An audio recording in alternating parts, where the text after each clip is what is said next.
Obrigado, Sr. Presidente, Sr. Ministro, Srs. Secretários de Estado. Das intervenções que ouvimos das bancadas do PS e do CDS, algumas expressões e argumentos que já não fazem parte da narrativa dessas bancadas parlamentares. A expressão saída limpa, infelizmente, já não se ouve nos discursos. Não estraguem as contas, outra expressão que era muito usada nas intervenções parlamentares das últimas semanas, também não se ouve, infelizmente, nos últimos dias. De que este será o primeiro ano em que o déficit ficará abaixo de 3% desde que entramos para a União Europeia, infelizmente também irá deixar de se ouvir.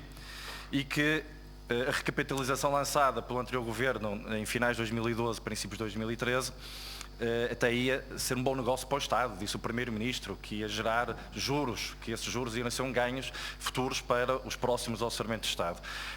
Infelizmente, percebeu-se que a sobretaxa, a devolução de parte da sobretaxa foi um embuste, foi uma gestão eleitoral do Governo, que os desvios orçamentais no âmbito da execução orçamental para 2015 também vieram revelar que havia informação que não era disponibilizada. E também agora esta questão do colapso do Banif, que era um assunto que estava engavetado à espera das eleições legislativas de 4 de outubro.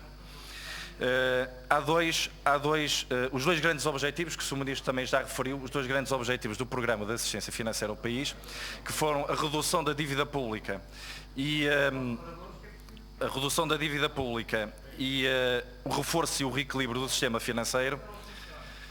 Esses dois grandes objetivos foram defraudados pela política de austeridade expansionista que este Governo lançou, em que sacrificou um conjunto de camadas da população, dizendo que com isso iria cumprir os grandes objetivos do Programa de Assistência Financeira, e esses dois grandes objetivos, entre os quais este, do reforço e o reequilíbrio do sistema financeiro, foi falhado.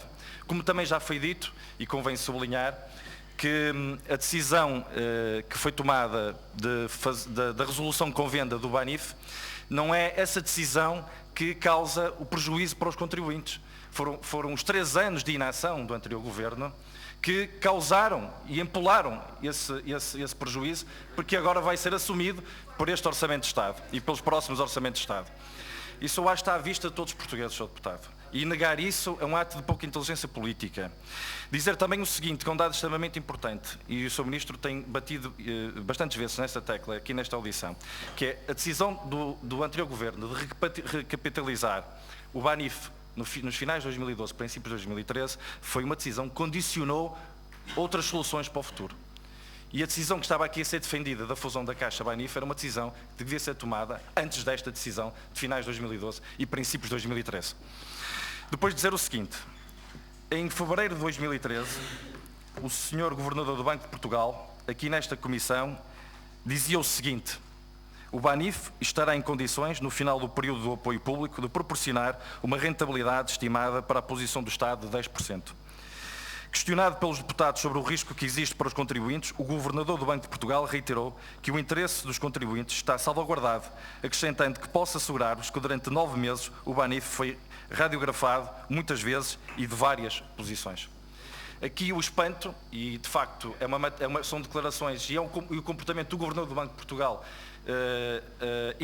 interpela qualquer cidadão, é que quando foi chamado ou quando quis prestar declarações públicas sobre o Banif, prestou sempre dando garantias. E aqui está minada a confiança entre o cidadão e a administração do Banco de Portugal nesta matéria. Um administrador atual do Banco de Portugal é um ex-administrador do Conselho de Administração do Banif. A pergunta também que se coloca é como é que esse administrador, que é o Dr. António Varela, que foi muito defendido pela ex-ministra das Finanças, Maria Luísa Albuquerque, que até era a sua preferência para governador do Banco de Portugal, como se sabe, e convém recordar, que transita do Banif para o Conselho de Administração do Banco de Portugal e com ele não leva os alertas, o ponto de situação, a situação em que se encontrava o banco na altura, porque sabemos bem que depois do Governo ter apresentado 8 planos de reestruturação à Comissão Europeia do Banif e eles terem sido chumbados, foi o Governo que os apresentou e eles foram chumbados, depois de saber que em dezembro de 2014 o Banif não conseguiu pagar um empréstimo de 125 milhões de euros ao Estado, que algo estaria muito mal no Banif, mas o Governo anterior teimou em não intervir.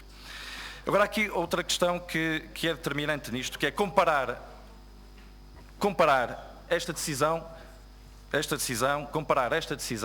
a resolução Convenda, com a única alternativa que existia, que era a liquidação do Banif. Sabe-se que essa liquidação poderia custar o dobro da resolução Convenda e que essa liquidação iria lançar para o desemprego 1.600 trabalhadores, que iria provocar um aumento da despesa com subsídios de desemprego, que iria levar com que os imigrantes desacreditassem ainda mais no sistema bancário nacional, e isso podia causar um cataclismo noutros bancos também do nosso país, que iria esvaziar o Fundo da Garantia de Depósitos, porque o Governo tinha que socorrer do Orçamento de Estado para reforçar o Fundo de Garantia de Depósitos para cobrir os depósitos inferiores a 100.000 euros e que a liquidação do Banif iria provocar um impacto muito negativo nas economias regionais da Madeira e dos Açores, que iria contagiar a liquidação do Banif, iria contagiar o setor bancário e também deixaria milhares de depositantes completamente desfalcados, incluindo muitas PMEs. Duas perguntas para finalizar a intervenção. Primeira, o que é que aconteceria se este orçamento retificativo fosse reprovado amanhã na votação, na generalidade, na especialidade e votação final global no plenário? Presumo que o chumbo deste orçamento retificativo iria levar à liquidação do Banif, mas essa liquidação também, pergunto se iria levar também a um orçamento retificativo que teria de vir aqui à Assembleia da República, e se esse orçamento retificativo não iria provocar um impacto no déficit superior a este orçamento retificativo, que é da resolução Convenda. E depois, também há um ganho muito grande nesta resolução Convenda, que é o seguinte, é que hoje sabemos o máximo de esforço que os contribuintes irão ter com a resolução Convenda do Banif. E a opção que foi tomada com o BES não nos diz hoje, estou mesmo a terminar, Sr. Presidente, a decisão tomada pelo anterior Governo na resolução do BES ainda hoje não nos consegue dizer o tamanho do buraco que irá ser suportado pelos contribuintes. Muito obrigado.